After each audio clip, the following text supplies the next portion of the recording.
उसका 8 आगे हम पढ़ रहे हैं, मैं दोबारा पढ़ता हूं। फिर एक दिन की बात है कि एलिशा शूनेम को गया जहां एक कुलीन स्त्री थी और उसने उसे रोटी।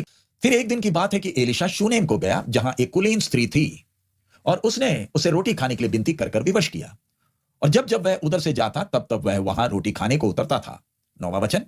और उस स्त्री ने अपने पति से कहा, सुन, ये तो बार बार हमारे यहां से होकर जाया करता है। वह मुझे परमेश्वर का कोई पवित्र भक्त जान पड़ता है। तो हम भीत पर एक छोटी उपरोठी कोठरी बनाएं और उसमें उसके लिए एक खाट, एक मेज, एक कुर्सी और एक दीवट रखें। और जब जब वह हमारे यहां आए तब तक उसी में टिका करें।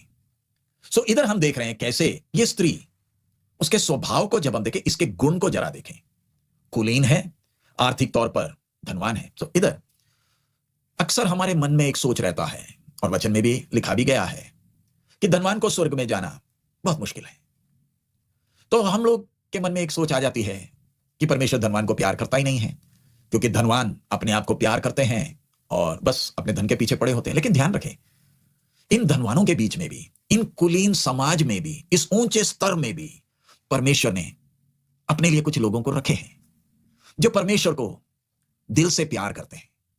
स्वर्ग राज्य में सब गरीब नहीं, हाँ गरीब भी हैं, अनपढ़ भी हैं, कमजोर भी हैं, लेकिन उसका मतलब सब अनपढ़ नहीं है, सब कमजोर नहीं है, सब गरीब नहीं है। अलग अलग स्तर में परमेश्वर ने लोगों को रखा है और उनके द्वारा परमेश्वर अपना काम करता है। सो इधर हम देखें कि ये औरत धनवान है। उसने फैसला किया कि अपने मकान में, उस भीत में परमेश्वर के दास के लिए एक कमरा बनाए और उसके लिए बाकी सब चीजें। उधर लिखा है कि उसके लिए एक खाट, सबसे पहले कमरा, फिर एक खाट, एक मेज, एक कुर्सी और एक दीवट रखना है। सो यानी इतना सब उसके पास रखने का उसकी सोच है। अगला, इसके देखने की दृष्टि को जरा देखें, आत्मिक है।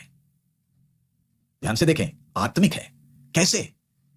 परमेश्वर के नबी को देखकर उसने पहचान लिया कि यह तो एक पवित्र व्यक्ति है।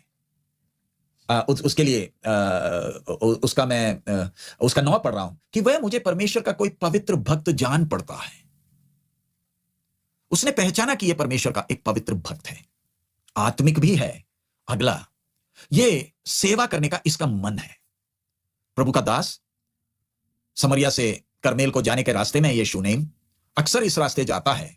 उसने ये प्रभु के दास को देखा है, नबी को देखा है, इसलिए वो चाहती है कि ये परमेश्वर की दास की सेवा करे। इसलिए उसके मन में सोच आया, खाना खिलाना है प्रभु के दास को, आदर करना है, प्रभु के दास की सेवा करनी है, उसको आराम करने के लिए मैंने अपने घर में एक जगह भी तैयार करना है। सो सेवा का मन भी इसके पास है और ये बारीकी से पहचानती भी है, चीजों को पहचान कर जरूरत को पहचानती है। ऐसी है ये कुलीन स्त्री। पहले आत्मिक है, उसके बाद सेवा करने का इसका मन है, चीजों को पहचानती है। ये जो एलिशा परमेश्वर का नबी है, ये परमेश्वर का पवित्र जन है। और फिर उतना सिर्फ नहीं, अपने पति के अधीन भी है। अपने पति से आगे बात करती है ना कि उसमें उसका 9 में लिखा है, और उस स्त्री ने अपने पति से कहा, यानी अपने पति को अपना सिर मानती है। और नबी के लिए कमरे में क्या क्या चाहिए उसका इसे ध्यान है। एक खाट है और उधर हम देखें कुर्सी भी है, मेज भी है, दीवट भी रखा, यानी सोचती है मैं प्रभु के दास के लिए क्या क्या कर सकती हूं। सो आगे हम देखते हैं, और आगे इसका एक और खूबी हम देखें। जब एलिशा ने इस स्त्री से पूछा मैं क्या करूं, तब उसने उसको बुलाया और उधर हम देखते हैं कि वो कहती है मेरे पास तो सब कुछ है। उसका 13 और 13 में हम पढ़ते हैं, तब उसने गेहजी से कहा, इससे कह कि तू हमारे लिए ऐसी बड़ी चिंता करती है तो तेरे लिए क्या किया जाए, क्या तेरी चर्चा राजा या प्रधान सेनापति से की जाए। उसने उत्तर दिया, मैं तो अपने ही लोगों में रहती हूं। यानी इस औरत का अगला खूबी क्या है कि वो तृप्त है, वो संतुष्ट है जिधर वो है। सो इससे हम इस औरत के चरित्र को बारीकी से देख सकते हैं। पहले वो स्त्री आई जो कंगाल है। कंगाल का मतलब वो विधवा है, आर्थिक तौर पर कर्जे में डूबी है। और इधर हमने अगला देखा एक चीज को, इस बात में हम देखें कि उसका 8 में फिर आ रहे हैं कि उसने परमेश्वर के दास एलिशा को घर में आकर खाना खाने के लिए वो विवश कर रही है, विवश कर रही है। तो उससे हमें क्या समझना चाहिए? एलिशा, हम देखते हैं जब वो राजा के पास या बाकी कोई खास बात के लिए कहीं बुलावा नहीं आया तो वो अपनी सेवा में व्यस्त है। अलग अलग जगहों में एलिया के समय ही नबियों के लिए ट्रेनिंग का, प्रशिक्षण का केंद्र स्थापित किया है और वो उनके बीच में समय बिताता है। तो अब एलिशा अपनी सेवा में जब व्यस्त है, एक जगह से दूसरी जगह जा रहा है, कोई और उसे देख रहा है, और उनकी सोच क्या है? ये प्रभु का पवित्र जन है, मैंने इनकी सेवा करनी है। ये व्यस्त रहते हैं, इन्होंने आराम भी करना है। सो ऐसी सोच के साथ ये कुलीन, इसकी मन इस प्रकार की है। अब हम एक आयत और पढ़ें, रोमी 12 का 16। रोमी 12 का 16, रोमन्स 12:16। रोमी 12 का 16। आपस में एक सा मन रखो, अभिमानी ना हो, परंतु दीनों के साथ संगति रखो, अपनी दृष्टि में बुद्धिमान ना हो। इधर हम देख रहे हैं कैसे परमेश्वर का, एक और बार मैं वो पढ़ रहा, आपस में एक सा मन रखो, अभिमानी ना हो, परंतु दीनों के साथ संगति रखो, अपनी दृष्टि में बुद्धिमान मत हो। सो इधर एक विश्वासी के लिए परमेश्वर ने ये आज्ञा जो दी है, हम में से बहुत सारे विश्वासी ऐसे हैं, वचन पढ़ते हैं, प्रार्थना करते हैं, गाना भी गाते हैं, अन्य भाषा भी बोलते हैं, रविवार के दिन तो बहुत अच्छे, लेकिन आपके दैनिक जीवन में आपकी चाल कैसे है? हम लोग अपनी संगतियों में चंदा या 10वां हिस्सा हम उसके लिए लोगों को प्रोत्साहित नहीं करते हैं। उसके पीछे कारण है, हम यहां तक YouTube में भी आपसे अपनी जरूरत बताते नहीं। कई बार हमारे सेवकाई के समय, कई बार ऐसे अवसर आता है कि हमें पैसे की जरूरत होती है सेवकाई में, हमारे लिए नहीं, किसी को देना है, मदद करना है, ऐसी परिस्थिति आती है। पिछले दिनों में आया था, तब हम प्रभु के सामने विषय रखे थे, प्रभु क्या कलीसिया में लोगों के सामने ऑनलाइन ये बात को रखना है? क्योंकि हमारे में कई गरीब हैं, कई ऐसे बच्चे हैं जो अनाथ हैं, उनकी शादियां हैं, कई लोग जेलों में हैं, बहुत सी आवश्यकताएं, विधवाएं हैं। हम प्रभु के सामने रखे, प्रभु लोगों को अगर बोले तो विश्वासी भी तो अपना हिस्सा डालेंगे, क्योंकि कई लोग हमसे बोलते हैं आप हमें बताइए ना, लेकिन हम प्रभु से जब पूछते, प्रभु की आत्मा उसके लिए हमें प्रोत्साहित नहीं करती है, इसलिए हम आपके सामने अपनी जरूरत को रखते नहीं, और प्रभु अजीब तरीके से उसका इंतजाम भी करता है।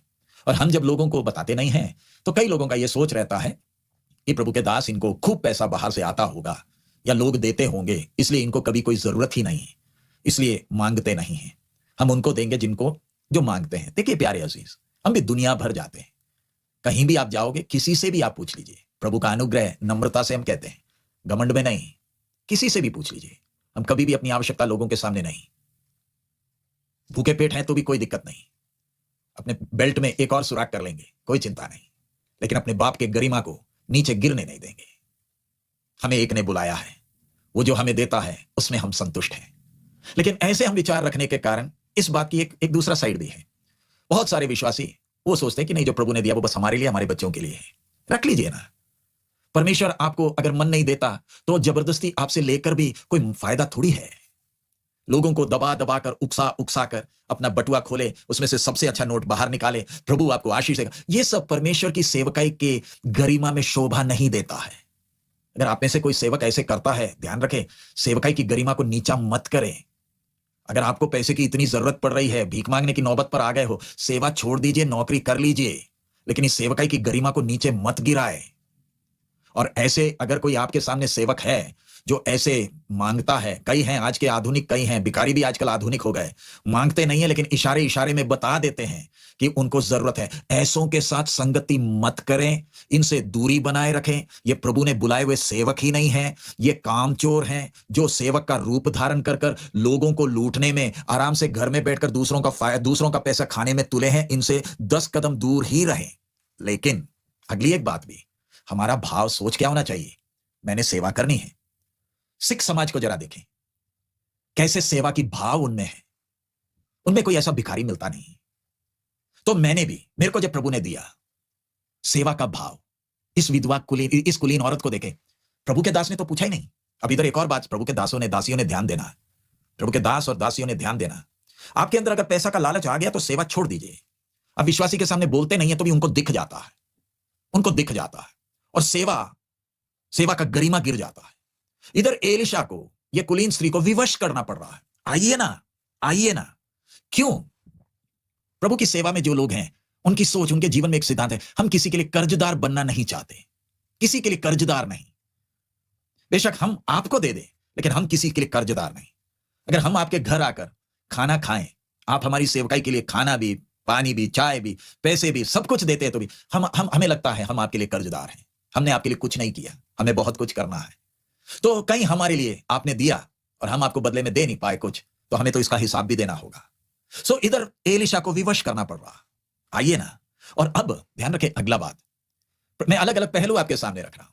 प्रभु के दास दासी या प्रभु की सेवा में जो भी है, हां, एलिया की तरह कई बार सूखे नाले के पास बैठना पड़ता है, कई बार कौवे ने खिलाया हुआ खाना भी खाना पड़ता है, लेकिन हमेशा ऐसा नहीं है। दोबारा मैं कह रहा हूं, पौलुस का जीवन देख लीजिए, हम उधर आगे हम देखते हैं प्रभु यीशु के जीवन को भी जरा देख लीजिए। लूका 8 का 2 और 3, लूका रचित सुसमाचार 8वां अध्याय उसका 3रा वचन, लूका 8 का 3। और हेरोदेस के भंडारी खोजा की पत्नी योआना और सुसना और बहुत सी और स्त्रियां ये तो अपनी संपत्ति से उसकी सेवा करती थी।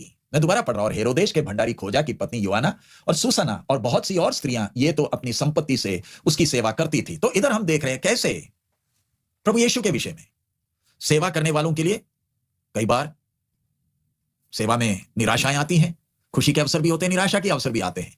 एलिया की तरह झाऊ के पेड़ के नीचे हम बैठकर बोलते भी हैं, प्रभु जीने से कोई मतलब नहीं, तू हमारी जान ले ले।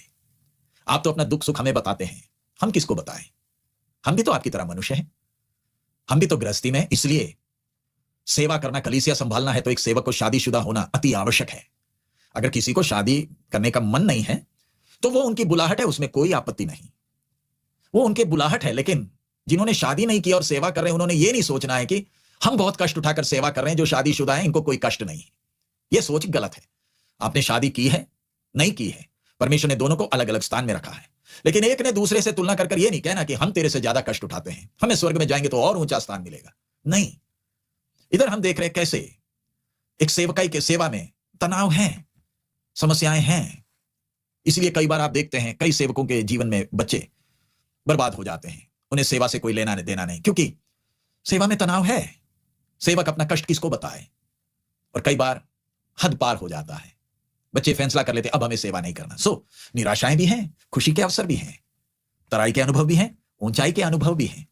इन सब में से एक सेवक जाता है। कई लोग होते हैं जो हमारा दांत पीसते हुए विरोध करते हैं, कई हैं जो सेवकों को, उनके हाथ में पत्थर होता है, जान से इसको मारना है, बदनामी करने में तुले होते हैं, कहानियां बनाकर कहानियां बनाते हैं। कोई दिक्कत नहीं, प्रभु उन्हें आशीष दे। उसी समय कई और भी होते हैं जो सेवकाई के लिए बहुत तसल्ली भी होते हैं। ये दोनों हैं, और दोनों परिस्थिति में खुश रहने को हम सीखते हैं, दोनों में। लेकिन इधर ध्यान रखना, एक सेवक ने अपनी गरिमा कैसे बनाए रखनी, लोगों के सामने ऐसे पेश नहीं आना कि विश्वासियों को, लोगों को आपको अपने घर आमंत्रित करने के लिए बाध्य होना पड़ जाए। मैं दोबारा कह रहा हूं, कई लोग विश्वासियों के ऊपर हावी हो जाते हैं, विश्वासियों के लिए बोझ बन जाते हैं। अगर आप एक सेवक हैं, प्रभु के दास या दासी हैं, यह आपके लिए है। क्या आप विश्वासी के लिए बोझ बने हैं? जबरदस्ती अपनी जरूरत उनके ऊपर थोपते हो, अपनी आवश्यकता उनके सामने रखते हो, सीधे बोलते नहीं होंगे, लेकिन फिर भी उनके ऊपर, उन तक संदेश पहुंच जाता है, सीधा या घुमाकर पहुंच जाता है कि जरूरत है। प्यारे अजीज, वो हमें शोभा नहीं देता है। इधर एलीशा जबरदस्ती अपने आप को उस स्त्री के ऊपर हावी नहीं कर रहा। लेकिन आगे हम देखते हैं कि कैसे उस स्त्री ने इस सेवक के जीवन को देखकर एहसास कर लिया कि प्रभु का जन है। उसके आचरण से, शायद उसका प्रार्थना का जीवन देखा होगा, या उसके बातचीत से उसने भाप लिया ये प्रभु का दास है। प्यारे अजीज, आपको भी लोग देखते हैं, सेवक आपको प्रभु देख रहा, लोग देख रहे हैं और तय कर लेते हैं ये भिखारी है, ये कंजूस है, या ये प्रभु का पवित्र जन है। सेवकाई में पैसा नहीं है, सब कुछ क्या, कुछ नहीं है। समय पर परमेश्वर इंतजाम करता है। हमें खुद अनुभव है, आज तक मेरे व्यक्तिगत जीवन के 35 साल की सेवकाई, और हमारे जो मारानाथा का सेवकाई लगभग 49 साल हो गया। एक एक दिन, मेरे पिताजी के समय से एक एक दिन हमने देखा है परमेश्वर हमें चलाता है। सो इधर हम देख रहे हैं कैसे ये प्रभु का दास अपनी गरिमा को बनाए रखा है। यिर्मयाह 45 का 5 पढ़े, आज थोड़ा समय आगे हो जाएगा तो भी कुछ जरूरी बातें आपके सामने रखना है। यिर्मयाह 45 का 5, जेरेमाया 45 वर्स 5। इसलिए सुन, क्या तू अपने लिए बड़ाई खोज रहा है? उसे मत खोज, क्योंकि यहोवा की यह वाणी है कि मैं सारे मनुष्य पर विपत्ति डालूंगा, परंतु जहां कहीं तू जाएगा वहां मैं तेरा प्राण बचाकर तुझे जीवित रखूंगा। इधर साफ साफ प्रभु का आत्मा कहता है कि तू अपने लिए बड़ाई मत खोज, परमेश्वर संभालेगा।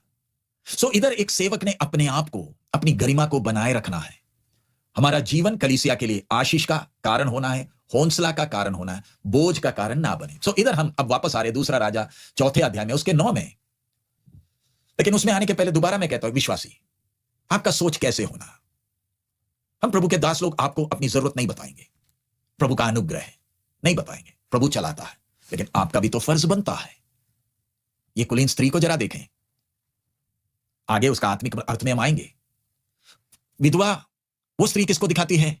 प्रभु के उद्धार के अनुभव के लिए रोने वाली, पाप के दलदल में पड़ी हुई एक स्त्री चिल्ला रही है, और परमेश्वर ने अनुग्रह किया और उसको उद्धार दान में दिया। यह स्त्री किसकी छाया है? जिसने उद्धार दान में पाया है। उसकी सोच कैसे होनी चाहिए? उस विश्वासी की छाया है यह स्त्री। दो स्त्रियां, एक उस व्यक्ति की छाया है जो पाप में पड़ा, चिल्ला रहा है, दया के लिए चिल्ला रहा है, हथकड़ी लगी है, अनुग्रह हुआ। और यह अभी स्त्री जिसके जीवन में अनुग्रह को अनुभव किया, उसकी सोच कैसे मैं दूसरों के लिए तसल्ली बन सकूं। अब आप तय करें आपकी सोच। सेवा के लिए पैसा, आज हम इतना सेवा दुनिया भर से, हम अकेले नहीं, दुनिया भर सेवा हो रहा है। विधवा के और 2 दमड़ी से सेवा होता है। कई लोगों के पास बहुत पैसा हो तो भी बड़ी कंजूसी से नहीं, कोई दिक्कत नहीं, मत दीजिए, नहीं चाहिए। आप अपने आप को दुखी कर कर सेवा के लिए दोगे तो फायदा क्या? आप उसको भी रख लीजिए, अपने लिए इस्तेमाल कर लीजिए। लेकिन कई हैं जो अपने लिए कुछ नहीं रखते, अपना सब कुछ दे देते हैं। इसके पीछे परमेश्वर है जो ऐसा मन देता है, परमेश्वर देता है ऐसा मन, हमारे बोलने के कारण नहीं। सो इधर अब ये स्त्री को जरा देखें, ये अपने पति से बात करती है। इतनी कुलीन है तो भी हम में से जितनी भी औरतें हैं उनके लिए एक नमूना है। वो अपने पति से पूछ रही है। हम एफएसियों में 5 में पढ़ते हैं ना, अपने एफएसी 5 का 22 और 23, एफएसियों का पत्री 5 का 22 और 23। हे पत्नियों, अपने अपने पति के ऐसे अधीन रहो जैसे प्रभु के, क्योंकि पति पत्नी का सिर है, जैसे कि मसीह कलीसिया का सिर है, और आप ही देह का उद्धार करता है। सो इधर वचन में साफ साफ दिया हुआ है कैसे पति को अपना सिर मानना है। आजकल बहुत सारी परिवारों में, मैं विश्वासी परिवारों की बात कर रहा हूं, पति को अपना सिर मानना बहुतों के लिए मुश्किल है। अपने आप को कुछ समझते हैं, इसलिए परिवार परेशान है, बच्चे भी परेशान हैं। ये इतनी कुलीन एक स्त्री, जरा देखें ना अपने पति को कैसे आदर करती है। वचन में वो हमारे लिए आज्ञा है, पति को अपना सिर माने, टेढ़ा हो तो भी, कैसा भी हो, वो आपका पति है। इधर ही एक और बात भी आपसे कहना, बहुत सारी ऐसी बहनें हैं जो नौकरी करते हैं, आप अपना पैसा कमाते हैं, पति भी अपना कमाता है। कई लोग हैं जिधर पत्नियां काम नहीं करती, पति काम करता है, और चोरी छिपे पैसे सेवा के लिए देते हैं। मेरा आपसे हाथ जोड़कर विनती है, आपका पति विश्वास में नहीं है तो भी चिंता ना करें, वो आपका पति है, वो आपका सिर है। परमेश्वर ने ऐसा आपके सामने आपको एक पति दिया है, उसे आदर करें। हम उसके गुलाम होने को नहीं कह रहा, लेकिन पति का एक स्थान है, उसे आदर करिए। दूसरे लोग करवा चौथ मनाते हैं, हम नहीं करते। गले में मंगलसूत्र नहीं डाला है, क्यों? हम दिखावा नहीं करते बाहर, लेकिन दिल में अपने पति के लिए वो आदर और वो स्थान होना है।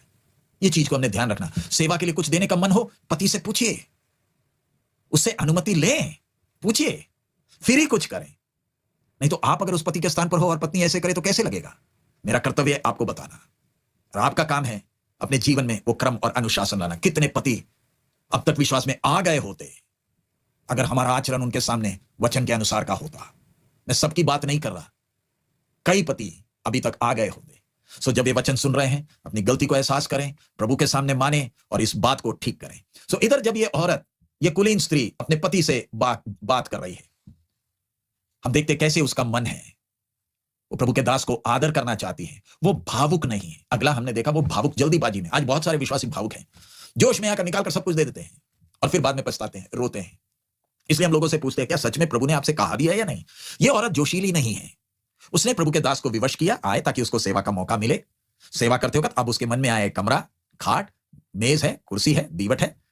सोच समझकर एक एक काम को आगे हम कर रहे हैं। तो अब जब ये ऐसे कर रही है, गलाती 6:9 हम पढ़ें, गलाती 6:9, गलेशियंस 6:9, गलाती 6:9।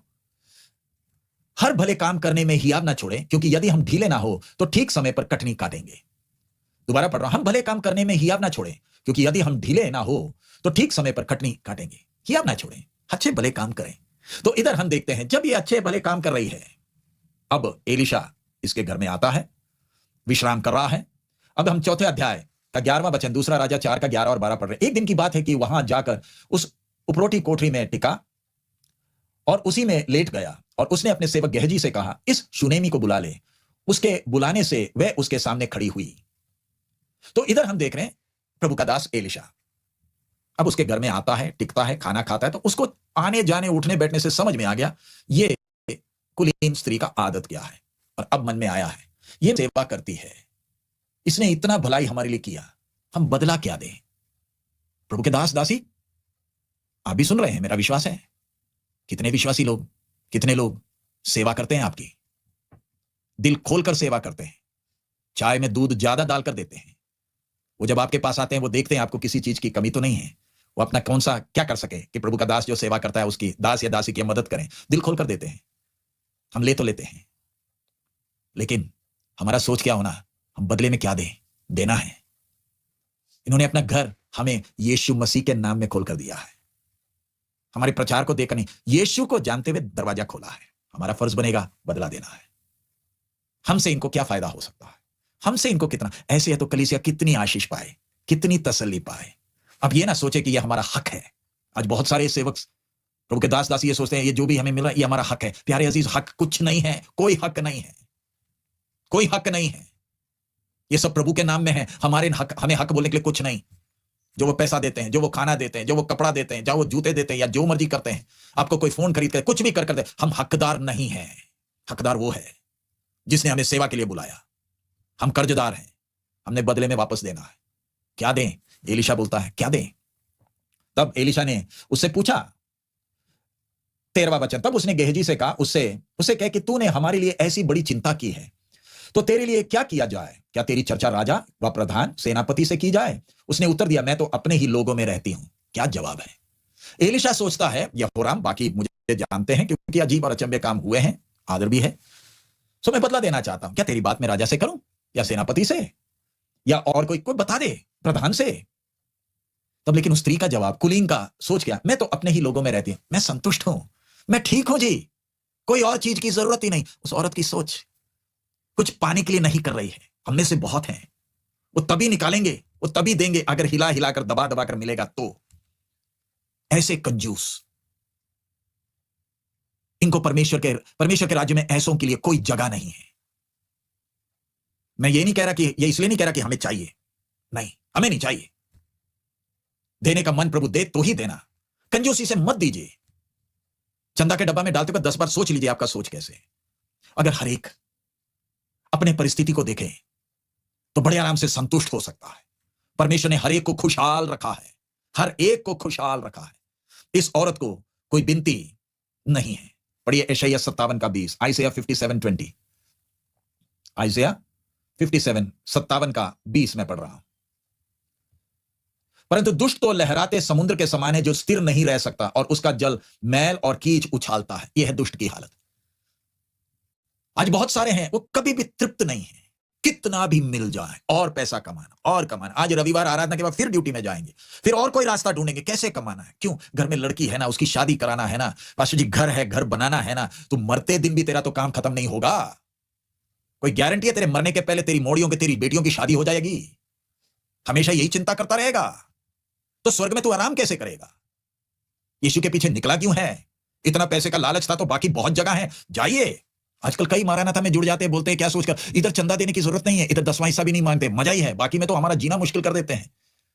चंदा का थैला आ जाता है तो हमें डालना ही पड़ता है। हम उससे थक गए। हमें प्रभु प्यारा नहीं, हमें अपना पैसा प्यारा, इसलिए मारानाथा बहुत अच्छा है, इधर आ जाओ, कोई टेंशन नहीं। लेकिन ध्यान रखें, हम ये इसलिए नहीं कह रहे हमें चाहिए, हमें नहीं चाहिए। हमारा प्रभु आज भी इंतजाम करता है। लेकिन विषय, क्या तू संतुष्ट है? ये कुलीन स्त्री संतुष्ट है, बोलती कोई जरूरत नहीं, बिल्कुल ठीक है सर, हम खुश हैं, हम संतुष्ट हैं। तब एलीशा बोलता है अब क्या किया जाए, इसके तो कोई मांग ही नहीं है। अपने दास गेहजी से बात करता है। तब गेहजी बताता है एक बात, और वो बात क्या है, इनको कोई संतान नहीं है। आगे हम पढ़कर देखते हैं ना, इसने तो बताया ही नहीं कि मुझे एक संतान चाहिए। मांगते नहीं, खुश हैं। प्यारे अजीज भाई बहन, क्या आप अपने हाल में संतुष्ट हैं या इस दुष्ट के समान है जो लहराते रहते हैं, कीचड़ उछालते रहते हैं? और तब प्रभु का दास बोलता है अगले साल यही समय एक संतान होगा। तब पढ़िएगा मत्ती 10 का 41, मैथ्यू 10:41, फिर हम प्रार्थना करेंगे। मत्ती 10 का 41, जो भविष्यद्वक्ता जानकर ग्रहण करे वह भविष्यद्वक्ता का बदला पाएगा, और जो धर्मी जानकर धर्मी को ग्रहण करे वह धर्मी का बदला पाएगा। इधर स्त्री को एक संतान मिला, भविष्यद्वक्ता को जानकर आदर करें, भविष्यद्वक्ता का आदर पाया है। प्यारे अजीज, मैं दोबारा बोलता हूं, हम ये इसलिए नहीं सिखा रहे कि पैसे की जरूरत है, नहीं। परमेश्वर ने हमें आज तक चलाया, बड़े अजीब तरीके से चलाया। मेरे परिवार को इतने सब सेवक लोग हैं, इतनी बढ़ गई है, दुनिया भर सेवा बढ़ रही है, लेकिन आज तक किसी के सामने अपनी जरूरत रखने का प्रभु ने मौका नहीं दिया। वो प्रभु का अनुग्रह है, हमें घमंड करने के लिए नहीं। इसका मतलब यह नहीं कि हमारे जीवन में कष्ट नहीं आए। कई लोग बोलते हैं, मेरे पिताजी पास्टर एम सैमुअल तो अपना अनुभव बताते थे, उनका बहुत अनुभव है, उनका सीडी सुनने में हमें बहुत अच्छा लगता है, प्रचार बहुत अच्छा लगता है। ये तो अपना अनुभव कुछ बोलते नहीं, क्योंकि इनके पास कोई अनुभव नहीं है। प्यारे अजीज, मैंने अपने पिताजी का सेवकाई देखकर कुछ सिद्धांत सीखे हैं। मैं अपने अनुभव आपके सामने नहीं रखूंगा, क्योंकि मेरे पिताजी बताते थे। मैंने भी अपने पिताजी से कई बार बोला, आप इतना अनुभव क्यों बोलते हैं? तो बोला, समझाने का मैं प्रयास करता हूं। अब वो तो विश्राम में चले गए। चाइना में एक जगह में मैं पिताजी से बैठकर बात कर रहा था, क्यों इतना अनुभव बोलते? तब बोलते, मैं सिखाने का प्रयास कर रहा हूं। क्योंकि अनजाने में लोग परमेश्वर से ज्यादा मेरे पिताजी को आदर करने लगे थे। पापा पापा बोलते थे। मुझे भी कई लोग बीच में पापा बोलते हैं। मैं किसी का पापा नहीं, हमारा एक ही पिता है। मुझे पापा मत बोलिए, मैं किसी का पापा नहीं, मैं किसी का डैडी भी नहीं, मैं आपका दास। सो कृपया कर वो शब्द का उपयोग ना करें। मैं अपने अनुभव क्यों नहीं बोलता? लोगों ने एम सैमुअल का अनुभव सुना है और उन्हें एक ऊंचे स्थान में रख दिया, प्रभु का महान दास। अरे दास भी कभी कोई महान होता है? दास तो दास ही होता है। उनके पास अनुभव है, इसलिए वो महान दास। लेकिन वो उनके अनुभव से आपको क्या फायदा हुआ? आपको क्या फायदा हुआ? जो नमूना उन्होंने दिया, उस नमूने के अनुसार आप चलते हैं क्या? कई सेवक हैं, बोलते हम भी सेवा कर रहे हैं जी, हमने नमूना देखा है। पास्टर एम सैमुअल ने तो नौकरी रिजाइन की, ग्रेट्युटी भी नहीं लिया। आपने सुना होगा, स्कूटर तक का पैसा जमा किया था, पेंशन भी नहीं लिया था। आजकल कई लोग बोलते हैं हम पेंशन भी लेंगे और सेवा भी करेंगे। वाह! सो इसलिए मैं पेंशन लेने के खिलाफ नहीं हूं। पेंशन मिल रहा है, आप ले लीजिए, मेरा विषय, मैं अनुभव नहीं बोल रहा, क्योंकि अनुभव बोलने से दूसरों को लाभ नहीं, मेरा अनुभव मेरे को लाभ देता है। सो इसलिए इधर हम देख रहे हैं एक कुलीन स्त्री, कैसे उसकी सोच। मैंने पहले ही आपसे कहा, वो विधवा कर्जे में जो डूबी है, उस पापिन, एक पापी की छाया है। कैसे चिल्लाता है, अनुग्रह की बहुतायत उस पर हुई, उसका कर्जा चुक गया। इधर यह स्त्री उस विश्वासी की छाया है जिसने उद्धार को पाया है। उसकी सोच बदल गई। अब वो और कुछ पाने की इच्छा में नहीं, अब मैं कैसे सेवा करूं, अब मैं कैसे दूसरों के लिए आशीष का कारण बनूं। मुझे कोई जरूरत नहीं है, बच्चा नहीं है तो भी वो कोई बात नहीं है। प्रभु के दास का आदर करना, सिर्फ प्रभु का दास अकेला नहीं, हमारे में बहुत सारे विश्वासी हैं जिनको जरूरतें हैं। मैं उनके बारे में आपके सामने उनको खड़ा करना नहीं चाहता। किसी की गरीबी का नाजायज फायदा ना उठाएं। किसी को आप देते तो एक हाथ देता है, दूसरे हाथ को मालूम ना चले। आइए हम प्रार्थना करें। ये कुलीन स्त्री काहे मेरे लिए न्याय का कारण तो नहीं बनेगी? आइए सिर झुकाएं, प्रार्थना करें, अपने आप को जांचें। मेरा चाल चलन, मेरा आचरण, बहुत सारी बातें मैं समय कम होने के कारण दौड़ाकर आपके सामने लेकर गया। हालेलुया। आप सेवक होंगे, प्रभु के दास या दासी, एलिशा कहीं न्याय का कारण तो नहीं बनेगा। विश्वासी आपको देते हैं, आपको नहीं दे रहे, वो प्रभु को आदर करते हुए दे रहे हैं। ये आपका हक नहीं है। ये वचन हम सबके लिए आशीष का कारण हो, सजा का कारण ना बने। आइए हम प्रार्थना